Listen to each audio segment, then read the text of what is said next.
আমি এক আয়াতের তাফসীর একভাবে করে যাব, ঠিক আমার জায়গায় আরেকজন বক্তা এসে টানে যাবে আরেক দিকে। কথা কোন ঠিক কিনা?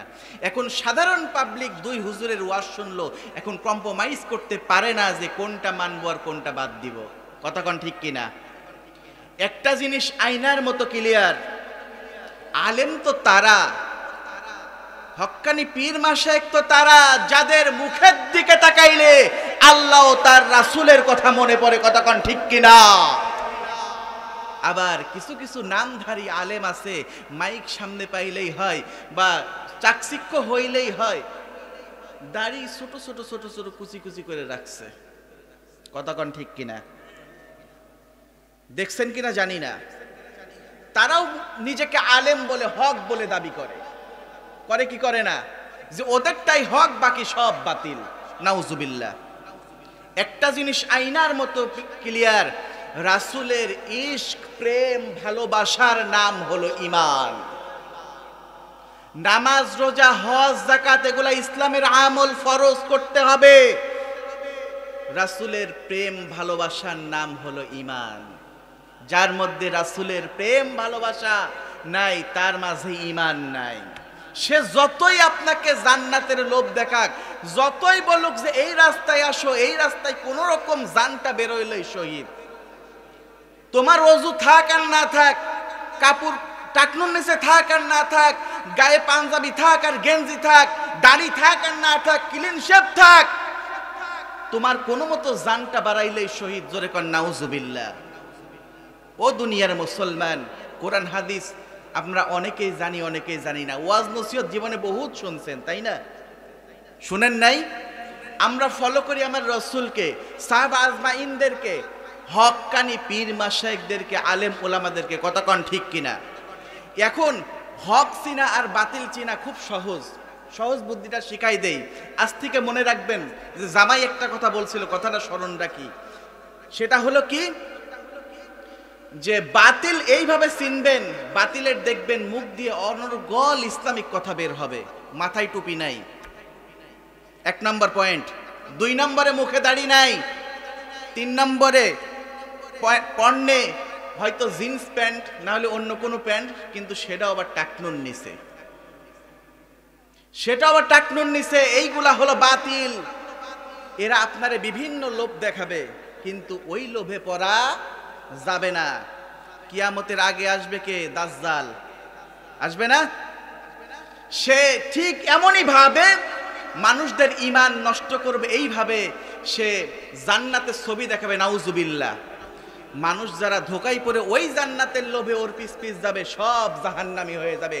অনুরূপ ভাবে এই রকম বাতিলের পিছে জান্নাতের আশায়, শহীদের আশায় যদি তোমরা চলাফেরা করো মুসলমান, ঈমান নিয়ে কবর দেওয়া সম্ভব নয়। কথা কর ঠিক কিনা? শহীদ এত সোজা জিনিস না। আল্লাহ রাসূল সহ অসংখ্য সাহাবা আজমাইনরা জিহাদের ময়দানে অংশগ্রহণ করেছেন। জিহাদ ফরজ, এটা আমিও মানি, আপনারাও মানেন ফরজ, মানেন না? মানেন। কিন্তু এখন আপনাদের কাছে আমার প্রশ্ন হলো, সাহাবী তো অনেক সাহাবীর নাম আমি আপনি জানি, একজন দাঁড়িয়ে বলেন তো যে হুজুর, যে এই আমি বলি যে কোন সাহাবী দাড়ি শেভ করে জিহাদের ময়দানে গেছে? কেউ বলতে পারবেন? পারবেন?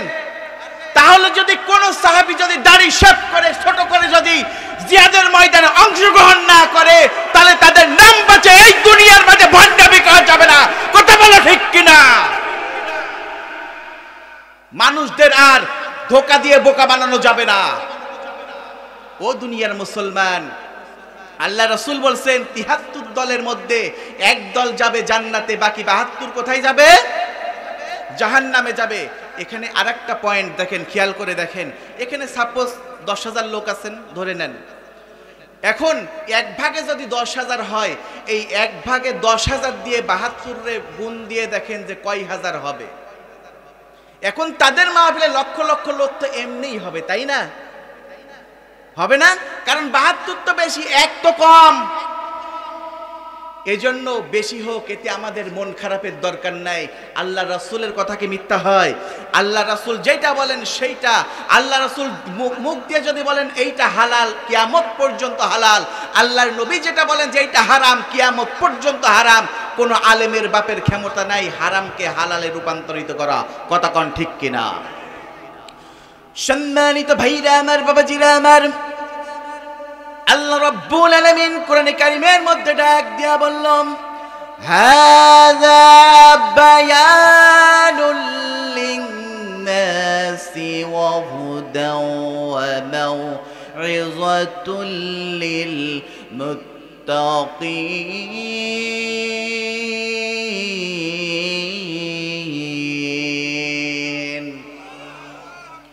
আল্লাহ রাব্বুল আলামিন কোরআনে কারীমের মধ্যে ডাক দিয়া বলল, হাযা বায়ানুল লিন-নাস, গোটা বিশ্বের মানুষের জন্য এই মহাগ্রন্থ আল কোরআনুল কারীম বয়ান, বক্তব্য, বর্ণনা।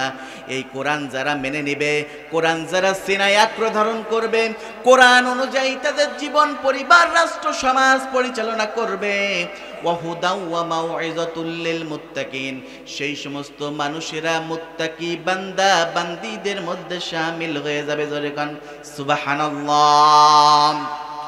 ও দুনিয়ার মুসলমান, সর্বপ্রথম যে আয়াতটা আমি আপনাদের সামনে তেলাওয়াত করলাম, আল্লাহ রাব্বুল আলামিন এই আয়াতে কারিমার মধ্যে হযরতে আদম আলাইহিস সালামকে যখন আল্লাহ রাব্বুল আলামিন মাটি দ্বারা সৃষ্টি করলেন, 40 বছর রেখে দেওয়ার পরে যখন ভিতরে রূহ প্রবেশ করলাম, আল্লাহ রাব্বুল আলামিন ফেরেশতাদের ডাক দিয়া বলল, ও ফেরেশতারা, আমার হুকুম আহকাম হলো, আমার আদমকে তোমরা সকলেই মিলে সিজদা করো। জোরে কোন সুবহানাল্লাহ। সবাই যখন আল্লাহ রাব্বুল আলামিনের কথা অনুযায়ী বাবা আদম আলাইহিস সালামকে সিজদা করলো, ইল্লা ইবলিস, ইবলিস সালাম লাম ইয়াকুম মিনাস সাজিদিন। আল্লাহ রাব্বুল আলামিন ডাক দিয়া বলল, ইবলিস রে, সবাই আমার আদমকে সিজদা করলো, তুমি কেন আমার আদমকে সিজদা করলা না? ও দুনিয়ার মুসলমান, ইবলিস বলে, ক্বালা আনা খায়রুম মিনহু খলাকতানি মিনান নারি ওয়া খলাকতাহু মিন তিন। ইবলিস এইবার ডাক দিয়া বলে, আল্লাহ গো, ক্বালা আনা খায়রুম মিনহু খলাকতানি মিনান নার, আমাকে বানাইছো তুমি আগুন দিয়ে, আর আদমকে বানাইছো তুমি মাটি দিয়ে, আমি ওর থেকে ভালো। এই কথা যখন আল্লাহ রাব্বুল আলামিনের সামনে বলল, ও দুনিয়ার মুসলমান, এখানে ইবলিসের কথার মধ্যে অহংকার আছে না নাই? কম না বেশি? তাহলে অহংকার করলেই কি কাফের হয়ে যায়? কথা বলেন। অহংকার করলে কিন্তু কাফের হয় না। এখানে আমি সাপোজ বললাম, এখানে আজকে যতগুলো বক্তা আছে সবচেয়ে ভালো ওয়াজ আমি করি, কথাটা অহংকার থাকলো কি থাকলো না? কথার মধ্যে অহংকার আছে না? তাহলে কি আমি কি মানে শয়তান হয়ে গেলাম, কাফের হয়ে গেলাম? না, অহংকার করলেই কাফের হয়ে যায় না। এখানে কাফের এই জন্য হলো আজাজিল, তারপরে ওর নাম তো ছিল আজাজিল, পরে হয়ে গেল ইবলিস।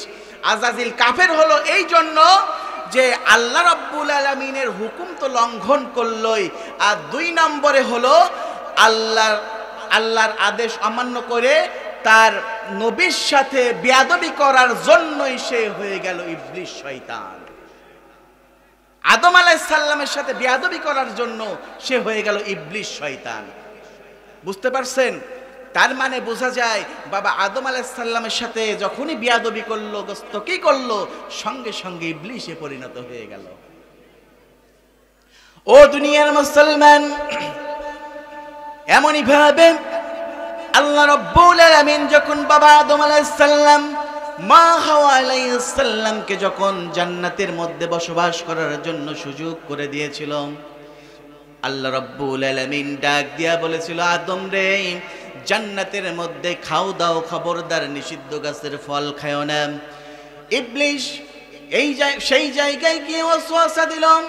বাবা আদম আলাইহিস সালাম মা হাওয়াকে যখন ওয়াসওয়াসা দিল, সঙ্গে সঙ্গে যখন গাছের ফল ভক্ষণ করলো, ও দুনিয়ার মুসলমান, মা হাওয়া আলাইহিস সালাম মুখে নিয়ে গিলেই ফেলে দিয়েছিল, আর বাবা আদম আলাইহিস সালাম সঙ্গে সঙ্গে গলা চিপে ধরেছিল, মুখ থেকে বের করে ফেলে দিল। এইবার যখন আল্লাহ রাব্বুল আলামিনের হুকুম লঙ্ঘন করলো, আল্লাহ রাব্বুল আলামিন ডাক দিয়া বলল, কুলনা হাবিতু মিনহা জামিআ, আদম রে এখান থেকে বের হয়ে যাও, জান্নাত থেকে বের হয়ে যাও। যখন আল্লাহ রাব্বুল আলামিন জান্নাত থেকে উভয়কে যখন বের করে দিল, ও দুনিয়ার মুসলমান, দুনিয়াটা ছিল অন্ধকার।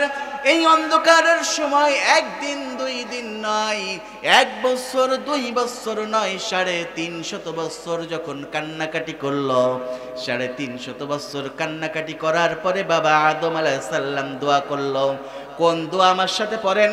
রব্বানা যালামনা আনফুসানা ওয়া ইল্লাম তাগফির লানা وترحمنا لنكونن من الخاسرين لا إله إلا الله محمد رسول الله صلى الله عليه وسلم। ও দুনিয়ার মুসলমান, এই দোয়া যখন আদম আলাইহিস সালাম করলো, আল্লাহ রাব্বুল আলামিন ডাক দিয়া বলল, আদম রে, সর্বপ্রথম তুমি আমার কালাম থেকে একটি আয়াত তেলাওয়াত করেছো, আর নাম্বার 2 নম্বরে তুমি পড়লে লা ইলাহা ইল্লাল্লাহু মুহাম্মাদুর রাসূলুল্লাহ সাল্লাল্লাহু আলাইহি ওয়াসাল্লাম। এই বাক্যটি, এই কালেমাটি তুমি কোথায় পেয়েছো? আদম আলাইহিস সালাম ডাক দিয়া বলল, আল্লাহ গো, যখন তুমি আমি সহ আমার স্ত্রীকে নিয়ে জান্নাতের মধ্যে বসবাস করার জন্য সুযোগ দান করেছিলে, আমরা জান্নাতের মধ্যে বসবাস করতেছিলাম। জান্নাতের মধ্যে বসবাস করতে করতে হঠাৎ করে আমি নজর করে দেখলাম, আল্লাহ গো, সর্বপ্রথম তোমার নামের পাশে মুহাম্মাদুর রাসূলুল্লাহ সাল্লাল্লাহু আলাইহি ওয়াসাল্লাম, এই নামটি আমি দেখতে পাইলাম।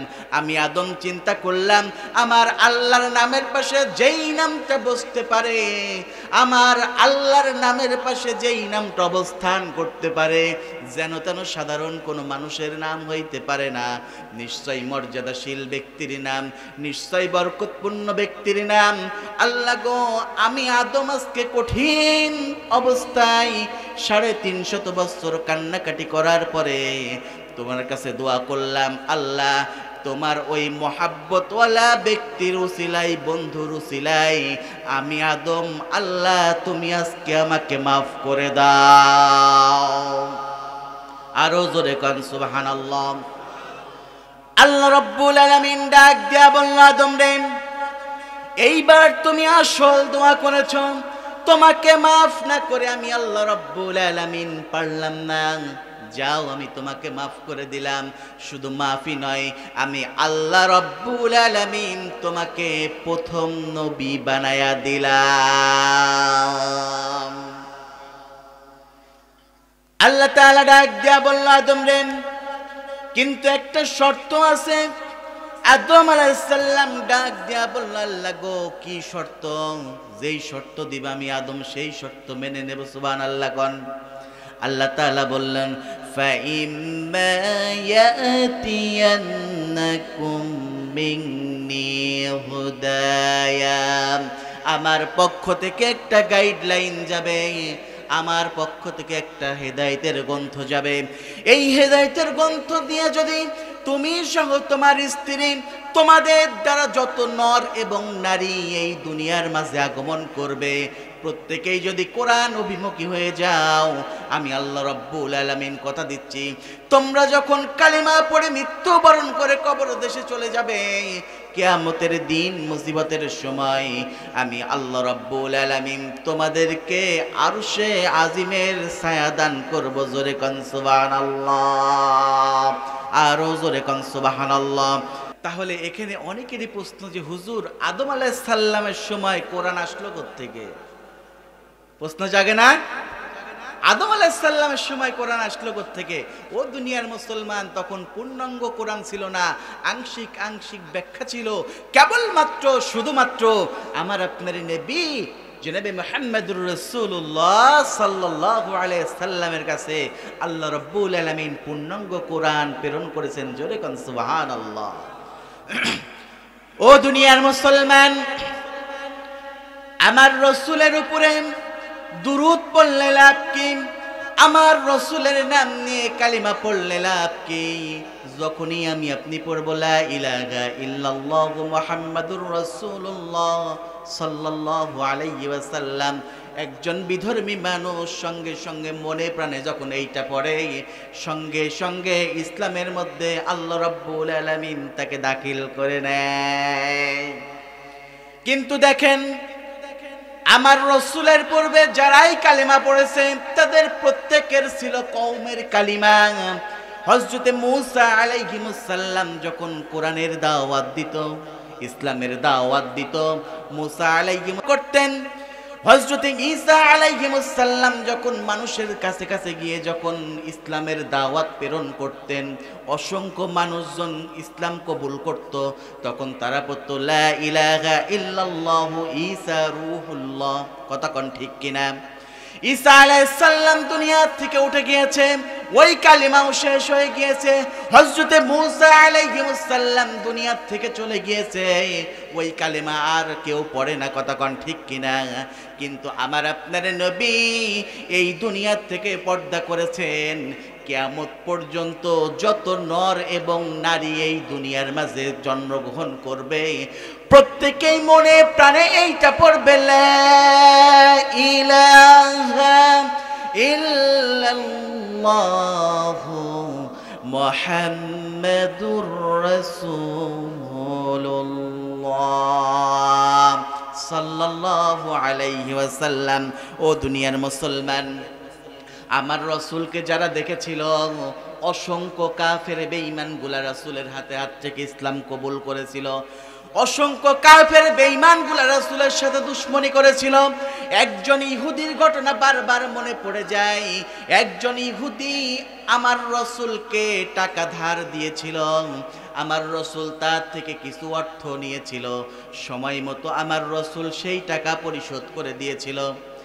এরপরে হঠাৎ করে একদিন ইহুদি আমার রাসূলের সামনে এসে বলে, আব্দুল্লাহর বেটা মুহাম্মদ সাল্লাল্লাহু আলাইহি ওয়াসাল্লাম, আমার থেকে যে টাকাগুলো তুমি নিয়েছিলে সেই টাকাগুলো আমাকে ফেরত দাও।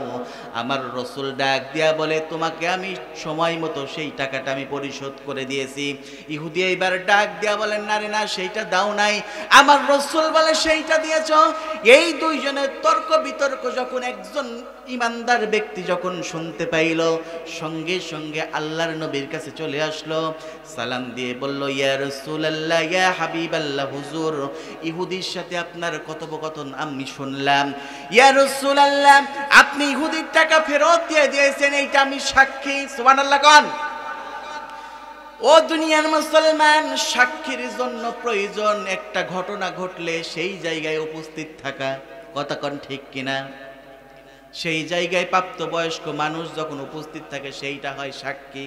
কিন্তু আল্লাহর নবী ডাক দিয়া বলল, আমি যখন ইহুদির থেকে টাকা নেই বা টাকা ফেরত দেই, কোনো সময় তুমি এখানে আমাদের সামনে ছিলা না। বলে, ইয়া রাসূলুল্লাহ, ইয়া হাবিবাল্লাহ, হুজুর আপনার কথাও সত্য, আপনি সত্য বলেন, আপনি সাদিক, সত্য নবী।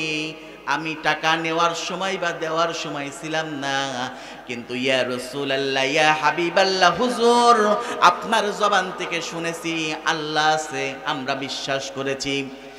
আপনার জবান থেকে শুনেছি জাহান্নাম আছে, আমরা বিশ্বাস করেছি। আপনার জবান থেকে শুনেছি জান্নাত আছে, আমরা বিশ্বাস করেছি। এত বড় বড় কথা যদি আমরা বিশ্বাস করে মনে প্রাণে মেনে নেই, আর এই সামান্য টাকা আপনি ইহুদিকে ফেরত দিয়েছেন, এই কথা আমি কেমন করে বিশ্বাস করব না? কথা কোন ঠিক কিনা? এর নাম হলো নবীর প্রতি ঈমান। ও দুনিয়ার মুসলমান, আল্লাহ রাব্বুল আলামিন ডাক দিয়া বলল, ওয়া মা মুহাম্মাদুন ইল্লা রাসূল।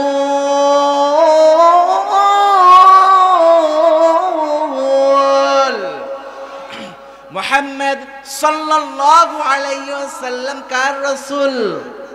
আমার আল্লাহর রাসূল মুহাম্মদুর রাসূলুল্লাহ সাল্লাল্লাহু আলাইহি ওয়াসাল্লাম। ও দুনিয়ার মুসলমান, আমার আপনার জীবন জিন্দেগি যখন শেষ হয়ে যাবে, এত আত্মীয় স্বজন কোনোই কাজে আসবে না। আসবে?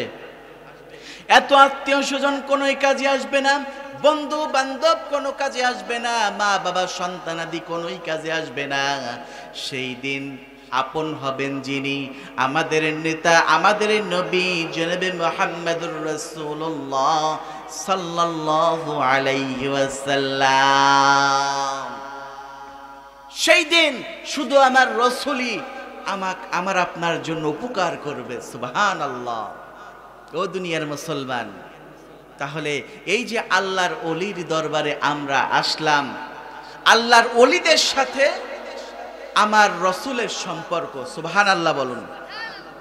আল্লাহর ওলিদের কেরামতি থাকে, থাকে কি থাকে না? একই কোরআন, একই হাদিস, একই মাইক, কিন্তু একটা হলো রহমানের জন্য আর একটা হলো শয়তানের জন্য। একটা হলো রহমানের জন্য আর একটা হলো শয়তানের জন্য। রহমানের জন্য কোন মাহফিল? সেইটা হলো আল্লাহর ওলির দরবারের মাহফিল। আল্লাহর ওলির দরবারের মাহফিল। তার কারণ কি? আল্লাহ রব্বুল আলামিন তাদের এত ভালোবাসেন, এত মহাব্বত করেন, তাদের আল্লাহর সাথে সম্পর্ক, রাসূলের সাথে সম্পর্ক। আর যারা শয়তান, তাদের সম্পর্ক হলো শয়তানের সাথে। এখন শয়তানের সাথে যাদের সম্পর্ক, তাদের পিছে ঘুর ঘুর করে আমাদের জীবনটাও জাহান্নামের দিকে আর ঠেলে দিব না। কথা কন ঠিক কিনা? এতদিন যা করেছি, এতদিন যত ভুল পথে গিয়েছি, আজকে এই আল্লাহর ওলির দরবার থেকে আমরা আখেরি মুনাজাত করে খালেস নিয়ত করে যাব, আল্লাহ যতদিন মালাকুল মউত আমার নিকট না আসে ততদিন পর্যন্ত আমরা আল্লাহর ওলিদের সাথে হক্কানি আলেম উলামাদের সহবতে আমরা থাকবো। জোরে বলেন আমিন। আর একটু জোরে বলেন আমিন। তার কারণ আমার রসুল তো শুধু আমাদের রসুল না, শুধু আমাদের রসুল, গোটা মাখলুকাতের রসুল হলেন আমাদের নবী। সুবহানাল্লাহ কইলেন না? আর একটু আস্তে কন, কেউ শুনলে মাইন্ড করবে। আপনাদের কি ঘুম বেশি চেপেছে? হ্যাঁ, আচ্ছা, এখানে যারা আছেন, এখানে যারা বসে আছেন, এটা আল্লাহ পাকের দুনিয়ার রিয়াজুল জান্নাহ। সুবহানাল্লাহ পড়ি। এই মাইকের আওয়াজ কিন্তু অনেক দূর পর্যন্ত যাচ্ছে। বাড়িতে বসে এদিক ওদিকে বসে যারা ওয়াজ শুনছে, ওরাও শুনছে আর আপনারাও শুনছেন। দুপক্ষের মানুষ কি সমান? কশ্চিন কালেও সমান নয়। তার কারণ এসি রুমের সামনে দাঁড়াইলে কিন্তু হালকা ঠান্ডা অনুভব করা যায়, যাই কি যায় না? কিন্তু এসি রুমের মধ্যে যায় কি শোয়া যাবে? দরজা বন্ধ থাকলে? দরজা বন্ধ থাকলে শোয়া যায় না। যখন দরজাটা খুলে দেওয়া হয়, সুন্দরভাবে এসি রুমের মধ্যে ঠান্ডায় গিয়ে শোয়ার ব্যবস্থা থাকে, সেখানে গিয়ে মানুষজন আরাম করে, রেস্ট করে। ঠিক এমনই ভাবে আল্লাহ পাকের রিয়াজুল জান্নার মধ্যে যারা বসে আছেন, দুনিয়ার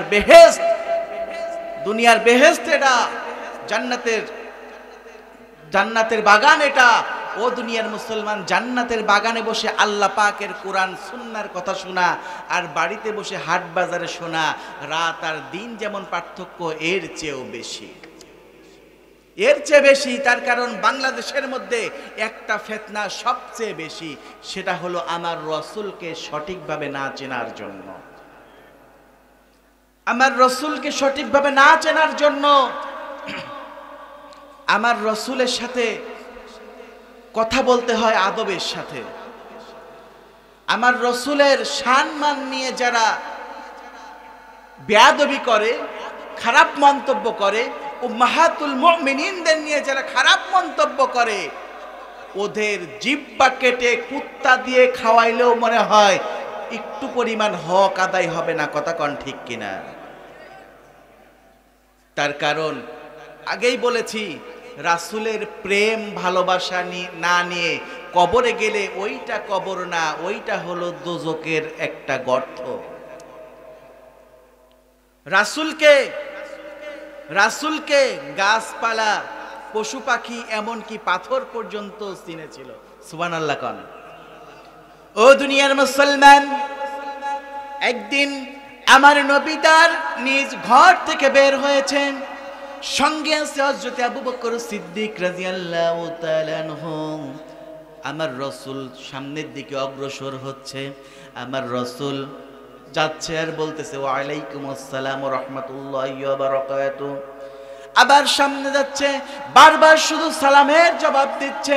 আবু বকর সিদ্দিক কিছু দূর যাওয়ার পরে ডাক দিয়া বলল, ইয়া রাসূলুল্লাহ, ইয়া হাবিবাল্লাহ, হুজুর কিছুই বুঝতে পারলাম না, আপনি বাড়ি থেকে বের হওয়া এই অবধি পর্যন্ত এত দূর পথ আপনার সাথে চলে আসলাম, আপনি শুধু বলেন ওয়া আলাইকুম আসসালাম ওয়া রাহমাতুল্লাহি ওয়া বারাকাতুহু। আশেপাশে তো কোনো মানুষজন নাই, কেউ নাই, শুধু পাথর আর পাথর। আল্লাহর নবী ডাক দেয়া বলল, ও আবু বকর, আমি যে সালামের জবাব দিচ্ছি, আমার বাড়ি থেকে নেই এত দূর পর্যন্ত রাস্তা অতিবাহিত হইলাম, রাস্তার দুপাশে যতগুলো পাথর আছে প্রতিটা পাথর আমি রাসূলুল্লাহ আমাকে সালাম পরিবেশন করছে। আরো জোরে কোন সুবহানাল্লাহ। আল্লাহর নবী কেমন নবী? একজন ইহুদি ডাক দিয়া বলল, আপনি যে হক নবী, এর একটা পরীক্ষা নিব, আপনি যে সত্য নবী তার একটা পরীক্ষা নিব। মরুভূমির মধ্যে আমার রাসূল দাঁড়িয়ে আছে, বলে একটা মুজিজা, একটা শক্তি, একটা পাওয়ার আমাকে দেখাইতে হবে, তা না হলে আমি ইসলাম কবুল করব না। ও দুনিয়ার মুসলমান, আল্লাহর নবী ডাক দিয়া বলল, কি শক্তি, কি পাওয়ার দেখতে চাও? বলে ওই যে দূরে মরুভূমির এক কর্নারে একটা বড় খেজুর গাছ দেখতে পান? বলে হ্যাঁ দেখতে পাই, স্পষ্টভাবে দেখা যায়। বলে ওই খেজুর গাছ যদি ওখান থেকে নিয়ে এসে এখান পর্যন্ত আপনি দিতে পারেন, তাহলে আমি বুঝবো আপনি সত্যি সত্যি আল্লাহ পাকের নবী। এই চ্যালেঞ্জ আমার রাসূল পারবেন কি পারবেন না? পারবেন কি পারবেন না? ও দুনিয়ার মুসলমান, এইবার আমার নবী ডাক দিয়া বলল, আমি যে আল্লাহর নবী কিনা, তুমি দূরে ওই যে খেজুর গাছ দেখতে পাও, তুমি সামনের দিকে অগ্রসর হয়ে চলে যাও, ওই খেজুর গাছের কাছে গিয়ে বলো আমি তাকে ডাকছি। সুবহানাল্লাহ কোন। এইবার ইহুদি খেজুর গাছের নিকট গিয়ে বলল, তোমাকে আব্দুল্লাহর বেটা মুহাম্মদ ডেকেছেন। সঙ্গে সঙ্গে খেজুর গাছ ওই জায়গা থেকে এসে আমার রাসূলের সামনে আসামির মতো দাঁড়িয়ে গেল। জোরে কোন আল্লাহু আকবার। ও দুনিয়ার মুসলমান, তাহলে আমার রাসূলের উপরে প্রেম ভালোবাসা কম থাকতে হবে না বেশি থাকতে হবে? মহাব্বত কম করতে হবে না বেশি করতে হবে? দুঃখজনক হলেও সত্য, সেটা হলো যে বর্তমানে সুন্নতকে মানুষ অবহেলা করে, খেলা মনে করে। সেটা হলো কি, ফরজ নামাজ শেষ, এক এক করে সবাই মসজিদ থেকে বের হয়ে যায়, সুন্নতের আর দরকার নাই। কথা কোন ঠিক কিনা? নামাজ শেষে কেউ কোনো হুজুর যদি হাত তুলে দোয়া করে, সঙ্গে সঙ্গে বলে বেদাত বেদাত। কথা কোন ঠিক কিনা? এটা বেদাত করছে।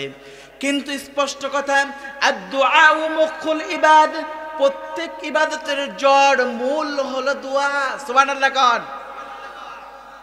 আদ-দুআ মুখুল ইবাদ, প্রত্যেক ইবাদতের জড় মূল হলো দোয়া। আল্লাহ দুইটা দোয়া ফেরান না, দুইটা মোনাজাত ফেরান না। সেটা হলো, প্রথম নাম্বার হলো ফরজ নামাজের পরে, নাম্বার 2, 2 নাম্বার হলো তাহাজ্জুদ নামাজ পড়ে। এই দুইটা দোয়া আল্লাহ রাব্বুল আলামিনের কাছে যদি কেউ খালেস নিয়তে করে, আল্লাহ রাব্বুল আলামিন সঙ্গে সঙ্গে মঞ্জুর করে নেয়। সুবহানাল্লাহ কোন। এখন অনেকেই মনে খটকা লাগতে পারে, প্রশ্ন জাগতে পারে যে হুজুর প্রতিদিন তো ফরজ নামাজ পড়ে এই দোয়া করি সেই দোয়া করি, তাহলে দোয়া তো কেন কবুল হয় না? ও দুনিয়ার মুসলমান, আল্লাহ তাআলা ডাক দিয়া বলল, ওয়ালা নাবলুওয়ান ونبلونكم بشيء من الخوف والجوع ونقص من الأموال والأنفس والثمرات وبشر الصابرين জোরে বলুন আল্লাহু আকবার। আল্লাহ রাব্বুল আলামিন ডাক দিয়া বলল ওয়ালানাবলুওয়ান্নাকুম বিশাইইম মিনাল খাউফি ওয়াল জু, আমি অবশ্যই তোমাদের পরীক্ষা করব, ভয় দ্বারা পরীক্ষা করব, ক্ষুধার দ্বারা পরীক্ষা করব, ফসলের ক্ষয়ক্ষতির দ্বারা পরীক্ষা করব, সন্তানাদি সহ অসংখ্য কারণ দিয়ে আমি তোমাদেরকে পরীক্ষা করব। ও দুনিয়ার মানুষেরা, এমন তো অবস্থায় আমি আল্লাহ রাব্বুল আলামিন আমার উপর বিশ্বাস রেখে তোমরা সবর করবে, জোরে কোন সুবহানাল্লাহ। আর যখন বিপদ মুসিবত চলে আসে তোমরা পড়বে ইন্না লিল্লাহি ওয়া ইন্না ইলাইহি রাজিউন। যখন বিপদ দেখবে, মুসিবত দেখবে, সঙ্গে সঙ্গে পড়বে ইন্না লিল্লাহি ওয়া ইন্না ইলাইহি রাজিউন। ও দুনিয়ার মুসলমান, আসেন আবার একটু পিছনের দিকে যাই। আল্লাহ রাব্বুল আলামিন আদম আলাইহিস সালামকে শর্ত দিল, আদম রে, আমার পক্ষ থেকে গাইডলাইন যাবে, এই গাইডলাইন অনুযায়ী যদি তোমরা চলতে পারো, তোমাদের যারা যত নর এবং নারী এই দুনিয়ার মাঝে জন্মগ্রহণ করবে, প্রত্যেকেই যদি ঈমান নিয়ে কবরে যাইতে পারো, আমি আল্লাহ রাব্বুল আলামিন আরশে আজিমের নিচে ছায়া দান করব। সুবহানাল্লাহ কোন। ওই দিন বাবা আদম আলাইহিস সালাম আল্লাহ রাব্বুল আলামিনের এই ক্ষমা করার জন্য এতই খুশি হয়ে গিয়েছিল, আল্লাহু আকবার। হযরতে আদম আলাইহিস সালাম আর দেরি করলো না, পাক পবিত্র অবস্থায় 2 রাকাত শুকরানা স্বরূপ নামাজ আদায় করলো। ওই 2 রাকাত নামাজটাই আল্লাহ রাব্বুল আলামিনের কাছে এতই পছন্দ হয়ে গেল, কিয়ামত পর্যন্ত আল্লাহ তাআলা ফজরের ফরজ করে দিল, জোরে কোন সুবহানাল্লাহ। ফজরের সময় যে আমরা 2 রাকাত ফরজ নামাজ পড়ি, এইটা সর্বপ্রথম পড়েছিল হযরতে আদম আলাইহিস সালাম, জোরে কোন সুবহানাল্লাহ। 2 রাকাত কেন? ফজরের নামাজ এমন সময় পড়া হয় একেবারেই সকাল হয়ে যায় নাই, লালিমাও দেখা যাচ্ছে না, রাত্রির শেষ ভাগ, রাতও শেষ হয়ে গিয়েছে, কিছুক্ষণের মধ্যেই সুবহে সাদিক হয়ে যাবে, লালিমা দেখা যাবে, সূর্যের লালিমা। এমন সময় 2 রাকাত নামাজ পড়া হয়। ও দুনিয়ার মুসলমান, আদম আলাইহিস সালামকে যখন আল্লাহ রাব্বুল আলামিন দুনিয়ার মাঝে নামিয়ে দিয়েছিল, 350 বছর কেঁদেছিল, সেই সময়টা ছিল রাত্রি সময় এবং দিনের শুরু হওয়া। এমন অবস্থায় আল্লাহ তাআলা হযরতে আদম আলাইহিস সালাম আরাফাতের ময়দানে গিয়ে 2 হাত তুলে যখন দোয়া করেছিল, হাওয়া আলাইহিস সালামকে নিয়ে আল্লাহ তাআলা তার দোয়া মঞ্জুর করেছিল। তাহলে কোরআন থেকে প্রমাণ যে দোয়া আছে না নাই? আছে না? কিন্তু যারা বেদাত বলে, আমি বলি তারা কোরআনের বিরোধিতা করে, কথা কোন ঠিক কিনা? তারা কোরআন বিরোধী। উতুল্লিম বা'দা যালিকা জানিম। আল্লাহ পাকের কথা, আমার কথা নয়। আদম আলাইহিস সালাম আমাদের আদি পিতা, সে দোয়া করেছিল, আমাদের নবী দোয়া করেছিল, সাহাবা আজমাইনরা দোয়া করেছিল, হক্কানি আলেম ওলামারা দোয়া করেছিল। আর এখন দোয়া দেখলেই ওদের গায়ের মধ্যে চুলকায়। ওরা মানুষদেরকে ধোঁকা দিয়ে বোকা বানাইতে চায়। ওদের কথা এটাই যে তোমার ঈমান থাক আর না থাক, তোমার নামাজ হোক আর না হোক, হজ যাকাত হোক আর না হোক, তাসবিহ তাহলিল পড়ো আর না পড়ো, সমস্যা নাই, চলো অমুক জায়গায় যাই। কোন রকম ওই যে প্রথমেই বললাম, ভেতর থেকে রূহটা জানটা বের হইলেই তোমার ঠিকানা জান্নাত। নাউজুবিল্লাহ। এতই সোজা, এতই সোজা। ও দুনিয়ার মুসলমান, হযরতে ওমর রাদিয়াল্লাহু তাআলা আনহু সহ অসংখ্য সাহাবা আজমাইনেরা কবরস্থানের পাশ দিয়ে যখন হেঁটে যাইতো, কবরস্থান দেখে তারা কান্নাকাটি করত। তারা কান্নাকাটি করত, কিন্তু দুনিয়ায় থাকা অবস্থায় আল্লাহ রাব্বুল আলামিন তাদের আশারায়ে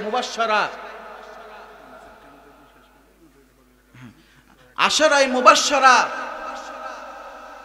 10 জন সাহাবীকে আল্লাহ রাব্বুল আলামিন জান্নাতের সার্টিফিকেট দিয়েছিল। জোরে কান সুবহানাল্লাহ। সেই সমস্ত সাহাবীরা কবরস্থানের পাশ দিয়ে যখন হেঁটে যাইতো, তারাই যদি কান্নাকাটি করে, আমি আপনি তো বাড়ি কাছের কথা, তাই না? আমার আপনার জীবনের গোনায় তো জর্জরিত হয়ে গেছে। বিবেক মিজানের পাল্লায় যাইতে হবে না, মিজান আপনার বুকে।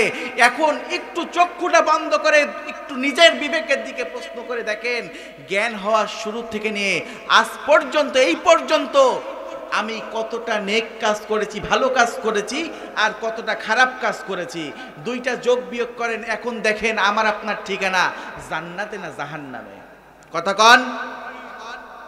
একটু কম্প্রোমাইজ করে দেখেন যে আল্লাহ না জানি আল্লাহ পাক যদি এখনই আমাকে কবুল করে নেয়, এই দুনিয়ার মায়া যদি ত্যাগ করে যে আল্লাহর কাছে চলে যাইতে হয়, তাহলে আমি জান্নাত পাবো না জাহান্নাম পাবো? এতটুকুই কম্প্রোমাইজ করেন ও দুনিয়ার মুসলমান। তাহলে এই রকম আল্লাহর ওলির দরবারে এসে লাভ হলো না ক্ষতি হলো? হ্যাঁ, একটু জোরে বলেন। অবশ্যই লাভ হলো। তাহলে আল্লাহর ওলির দরবারে আসবেন তো? আসবেন তো? কারা কারা আসবেন দেখি দুহাত তোলেন। লিল্লাহি তাকবীর। হাত নামান। আল্লাহ দেখেছেন কি দেখেন নাই? দেখছেন না? আল্লাহ দেখেছেন। আমরা আল্লাহর ওলির দরবারে আসবো কেন? আসবো শেখার জন্য, আসবো মনটাকে নরম করার জন্য, আসবো খালেস নিয়তে আল্লাহর কাছে দোয়া করলে দুফোঁটা চোখের পানি জমিনে পড়তে দেরি, পড়ার আগেই আল্লাহ পাক আমার আপনার দোয়া মঞ্জুর করে নেয়। জোরে কান সুবহানাল্লাহ। আর একটু জোরে কান সুবহানাল্লাহ। ও দুনিয়ার মুসলমান, আমরা আজকের আলোচনার মাঝে এটাই বুঝতে পারলাম যে হক পথে থাকবো, হক ভাবে চলবো। আমার কথাটা মনোযোগ, শেষ কথা বলি যে হক পথে থাকবো, হক পথে চলবো। 2 টাকা ইনকাম কম হইলেও আল্লাহ তাআলা ওই সংসারের মধ্যে শান্তি দিবে, রহমত বরকতে ভরপুর করে দিবে। যখন ঈমান নিয়ে কবরে যাব, সঙ্গে সঙ্গে আল্লাহ পাক কবরের মধ্যে জান্নাতের বিছনা বিছিয়ে দিবে। জোরে কান সুবহানাল্লাহ। আর একটু জোরে কান সুবহানাল্লাহ। আসুন, যেই নবীকে নিয়ে এতক্ষণ আলোচনা করলাম, আমার সময় সংক্ষিপ্ত হয়ে গিয়েছে, যেই নবীকে নিয়ে এতক্ষণ আলোচনা করলাম, কথা বললাম, সেই নবীর শানে একটু আদবে জারিয়ে যায়। আদব, আদব। ইয়া নবী সালাম আলাইকা ইয়া রাসূল। উঠাই দেন, যারা শুয়ে আছে উঠাই দেন। সালাম আলাইকা ইয়া হাবিব সালাম আলাইকা সালামুল্লাহ আলাইকা। মরণে আমি যে একা, কবরে থাকিব একা, হাসরে উঠিব একা। নবী চাই সেথায় আপনার ও দেখা, ইয়া নবী সালাম আলাইকা ইয়া রাসূল। সালাম আলাইকা ইয়া হাবিব সালাম আলাইকা সালাওয়াতুল্লাহ আলাইকা। ইয়া নবী মদিনা হইতে সব কিছু পারেন দেখিতে, মোদের লাশ কবরে রাখিলে লইব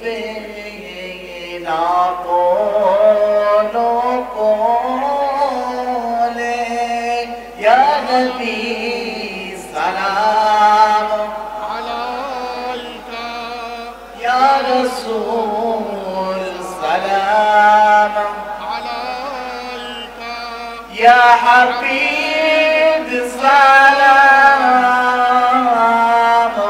عليك صلوات الله عليك بلغ العلا بكماله كشف الدجى بجماله حسنت جميع خصاله صلوا عليه وآله